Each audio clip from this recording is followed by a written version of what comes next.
Now.org, the War and Peace Report, they were performing at the March for Science in Washington, D.C. Hundreds of thousands of people came out on every continent for the March for Science. We were in D.C. for a special 5-hour broadcast. These are some more of the voices. We'll begin with the young people on the stage.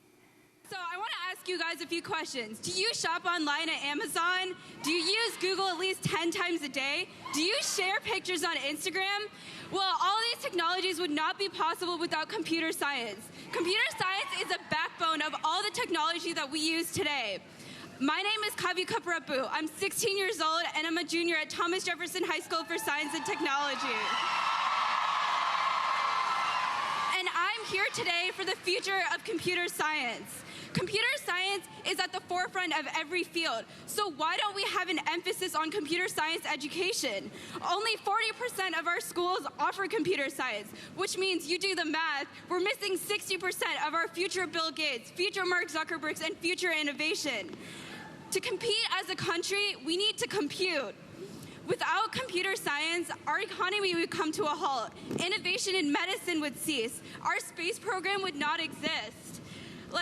Hope for a greener future would be crushed. Computer science is the foundation for the future. It's a future of robotic surgeries, driverless cars, artificial intelligence, virtual reality. And women should be the driving force of this future innovation. Computer science is for all. That's why I founded Girls Computing League. It's a nonprofit that empowers girls to pursue computer science in middle and high school. We need more girls in computer science. We need more diversity in computer science. In my future career, I don't want to be known as a girl that happens to be a computer scientist. I want to be known as a computer scientist that happens to be a girl. Today, I am marching for computer science to be for all ages, all genders, and all races. Today, I am marching for computer science for all. Thank you. Hi, my name's Taylor Richardson, and I live in Jacksonville, Florida. I'm 13 years old, and I'm not just a black girl who's interested in STEM, but I'm a black girl who rocks STEM. I will be an engineer, a scientist, and an astronaut, and will eventually go to Mars. I'm marching because I want all girls, especially girls of color, to know that they can be a part of STEM and even be leaders in STEM. But like Muhammad Ali said, you better get used to me. Yes, you better get used to us girls and women because we're not going anywhere. Science is not a boys' game. It is not a girls' game. It's an everyone's game. I want girls to know we can educate each other and advocate for legislation to support science and engage others in our community. I stand here on the shoulders of giants. Mathematician Katherine Johnson, who helped us go to the moon. Rocket scientist Annie Easley. Dr. Mae Jemison, the first African-American woman in space. And won't be the last. Thank you. Hello, everybody. My name is Dr. Caroline Solomon, and I am a biologist. I got spinal meningitis when I was 15 months old. I am lucky to be alive today, and I have science to thank for that. The vaccine for that disease was developed after I had the disease. The only impact on my life was that I got deaf. I am thrilled to be here today in honor of science. We are celebrating science, and we are celebrating the fact that everyone brings their own unique perspective to how we do science. Deaf people are visual learners.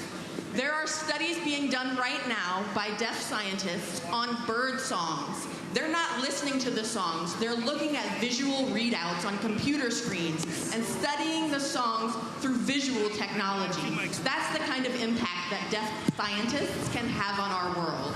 Hello, my name is Dr. Jessica Ware, and I'm here representing Rutgers University Newark, and I'm a member of the Entomological Society of America. I'm an evolutionary biologist and an entomologist. Evolution. Evolutionary biology and entomology, which is the study of insects, are disciplines for everyone. I'm a single mom to 2 children. I'm a black female punk rocker with an LGBT family. My son and my identical twin are transgender, and I belong here. I belong in science. I'm part of a global community of entomologists and evolutionary biologists. The study of insects is by definition international, global, and collaborative. Insects don't see borders, and they can cross walls. The Entomological Society of America is the largest insect science organization in the world, and we seek to improve the lives of the world's citizens by promoting biological diversity and developing safer food production. We're working to save pollinators while limiting pests and vectors of disease. We need to fund integrated pest management, which is an aspect of entomology that ensures food safety for humanity. Entomology is a vital science, and we seek to unravel past and current patterns of biodiversity and mediate threats to human health, like Zika, malaria, dengue, yellow fever, and chikungunya.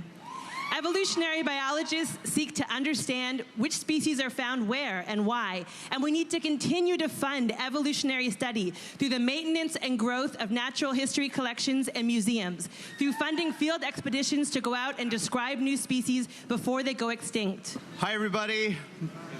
My name is Kellen, and I'm here representing public health. When I say public, you say health. Public health, public health. Yes. Woo! We all know that science is about data, but we need to remember that data tell stories. We all have a story.